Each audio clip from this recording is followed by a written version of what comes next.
Do you ever get it where, I don't know, maybe you're making some music or you're singing, even when you're writing, and you just lose all kind of thought processes? You're not even purposely not thinking, you just get into that space. Who are you and what makes you who you are? That's a big question. My name is Marlo Campbell. I'm 21 years old. I'm from Brixton. My name is Aisha Mwazi. I have like different aliases though. So I used to make music under Ubiquai, I DJ under but now I'm gonna start releasing music under Aisha Mwazi. Something that makes me who I am, that guides like every one of my decisions, is my dad. Our relationship, just the way that he's impacted everything. Like everything I do is a reflection of how he acts, or like just the more that I do, the more that I realize how much of his essence is in me. It makes me who I am. My friends, my family. I feel like my life experiences as a young kid made me a very curious mind, like very creative family, very music orientated. My mum was a very free spirit and always did things kind of against the curve, and I feel like my mum is like low-key my blueprint, like to this day. I think she's still the coolest person ever. What is it that you do? I freestyle. I make music. I don't really make music. I write poetry sometimes, but I wouldn't consider myself a writer. I paint, that's like my main thing. Now, more recently, I'm a trainee woodworker, craftsman. Oh, and I have a degree in animation, so. I paint. I say first and foremost, I'm a writer. I think I've always been very connected to poetry since I was young. But I also make music, I sing, and I produce. I do a little bit of curation. That's gonna be like the next big bag that I'm trying to get into, like putting on exhibitions and facilitating spaces. And I'm also a little scholar as well. I'm just finishing off my undergrad degree. How did you get here to this point creatively? I don't even know what point I'm at creatively right now, to be honest. Like, I guess like objectively speaking, I make music sometimes, do radio sometimes. I was performing quite a bit last year.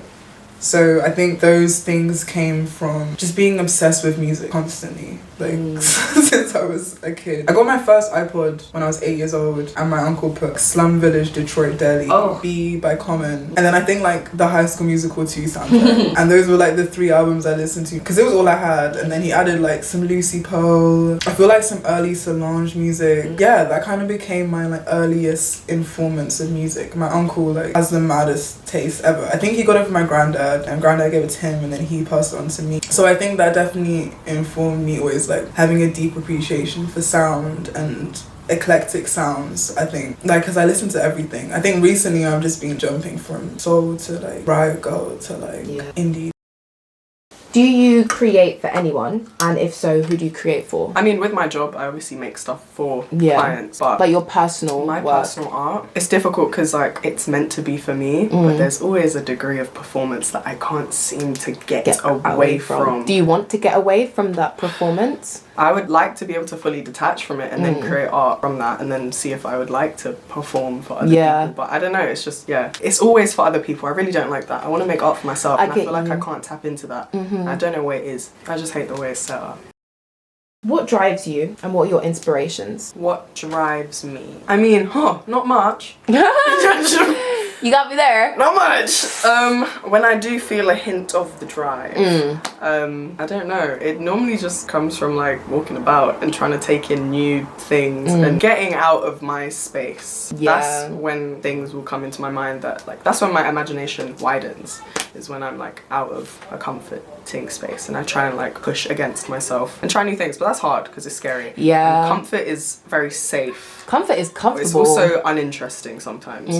I mean, my dad, again, he's everything to me. Like he is everything, from the way that he dresses to the music that he listens to the way that he speaks to people, from the way that he dances. And the reason I freestyle all the time is because he's always singing. He's always like, he plays every single instrument. He's always dressing like some proper yard man, red plaid suit, red plaid trousers, got the chain on there, got the Clarks on, got the matching red plaid hat. No, everything is literally because of him. Like I can't say it more like No, I get my you, dad. I get you. It's my dad, yeah. What drives me? Well, lately I haven't been feeling very driven, to be honest, at all. Like I found it really hard to just like keep move the ball. The ball isn't even rolling to keep it rolling. It's just like, but I think I am driven to move it. Again, I guess it goes back to just being more for myself, like knowing that there are like infinite possibilities. I think I've always been very like in touch with my mind and the ideas that come into it, and I'll tell myself I don't, but I do actually believe that I'm very capable of really incredible things. I feel like my vision, I see things in a specific way. I feel like I dream in a specific way, and I guess the point now is to kind of just connect the vision with the like consistency and the determination. But I guess the drive is knowing that I have that vision. No one else ever sees things in life the way that you see it. Yeah, and I think that's just really special. I think I wouldn't do it if I felt like I didn't have anything different to offer to anybody else.